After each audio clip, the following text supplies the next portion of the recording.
Huge breasts, enormous bellies and weak pelvic floor muscles. They are issues familiar to expectant and new mums everywhere. Determined to get herself back into shape after the birth of her little Zach, Chrissy Malthouse recently gave Pilates a crack. It's 4 months now since I gave birth to my baby Zach. But the memory of my back aching, my hips aching, my feet aching, pretty much everything aching is still pretty fresh. But not as fresh as it is for these mums to be. So specifically then with Pilates, yes, how is that going to help? Because obviously you've got the big tummy and the big boobs and everything's kind of moving forward and you've got the back pain and everything else. So how does that help with that? The Pilates exercises are specific to your core, to your stomach. Yep. So every exercise you do is strengthening your stomach. Every exercise you do is working your posture. So because everything, like you just said, is changing, yep, it keeps you aligned and it keeps everything where it's supposed to be. Okay. And with a strong stomach, that will protect your back. And you hear so many women suffering from backache. Yes. It's the first thing to go. Yep. And it's generally because they don't have a strong tummy. Keep using that breath with a powerhouse to bring you back. Breathe in and out. Mum of 2, Tasha Lawton, is a Pilates instructor who's even coached AFL players. Her approach to Pilates in pregnancy has a strong focus on strengthening the pelvic floor, meaning you can cough and sneeze after birth without fear.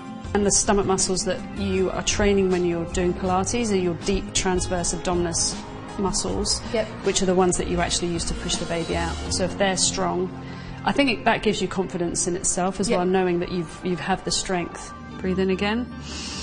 So again, it's isolating this muscle here. Exhale. Pregnant herself when she produced her own DVDs, Tasha trains through the 3 stages of pregnancy, designed to help mums get through labour and back into shape faster. Your stress levels go through the roof, your cortisol levels go through the roof when you're pregnant. Yep. So by doing exercise, it releases the hormones to keep all of that in balance. Yep. And I just think it helps you recover quicker, and it just makes you feel good about yourself. And then as you breathe out, really breathe deeply into tummy and curl back up. Do you find that exercising makes you feel a little bit better? Yeah, as soon as I do exercise, I actually feel so much better for it, because I think it is about strength. You're putting your body out of whack.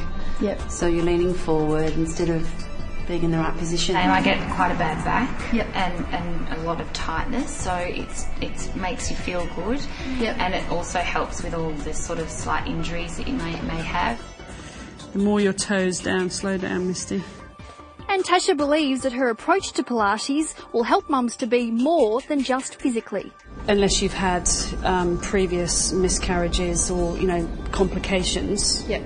There's no reason why, you can't do Pilates, and there's no reason why you couldn't start Pilates halfway through, right towards the end. Yep. It's such an effective form of exercise to do while you're pregnant. Yep. It doesn't really matter when you do it or how often you do it. Take a breath in and relax.